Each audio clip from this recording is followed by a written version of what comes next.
Pernah nggak kamu ngerasain sudah bekerja keras tetapi tidak berkembang? Sudah belajar banyak tetapi sulit menerima kritik?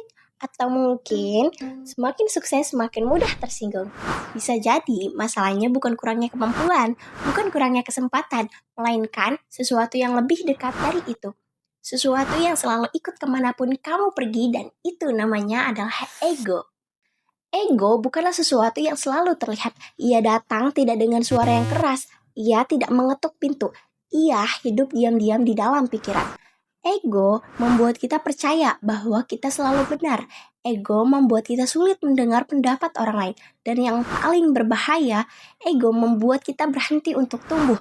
Karena seseorang yang sudah merasa sudah tahu segalanya tidak akan pernah belajar apapun. Seseorang yang merasa dirinya selalu benar tidak akan pernah menemukan kesalahannya. Dan seseorang yang selalu sibuk menjaga gengsinya akan kelihatan kesempatan untuk berkembang.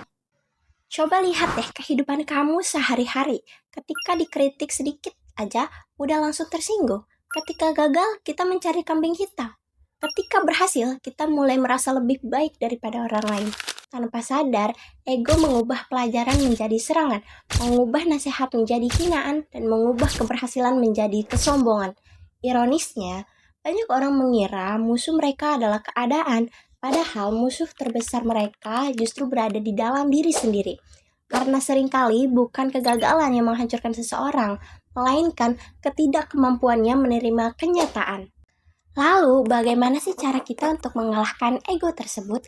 Bukan dengan membencinya, tetapi dengan menyadarinya.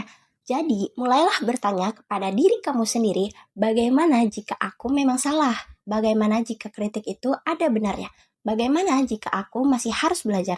Nah, pertanyaan-pertanyaan sederhana seperti itu mampu membuka pintu yang selama ini ditutup oleh ego. Belajarlah menjadi murid bahkan ketika kamu merasa sudah menjadi ahli. Belajarlah rendah hati karena kerendahan hati adalah kekuatan, bukan kelemahan. Orang yang kuat bukanlah mereka yang selalu menang, tetapi mereka yang mampu mengendalikan dirinya sendiri. Pada akhirnya, musuh terbesar bukanlah kegagalan, bukan kritik, bukan bahkan orang yang meragukanmu. Musuh terbesar adalah suara kecil dari dalam diri yang terus berkata, "Aku sudah cukup tahu." Karena saat seseorang berhenti belajar, ia akan berhenti bertumbuh. Dan saat ego memimpin, kebijaksanaan akan pergi. Jika video ini membuatmu berpikir, coba tuliskan di kolom komentar apa satu ego dalam diriku yang harus aku kalahkan hari ini.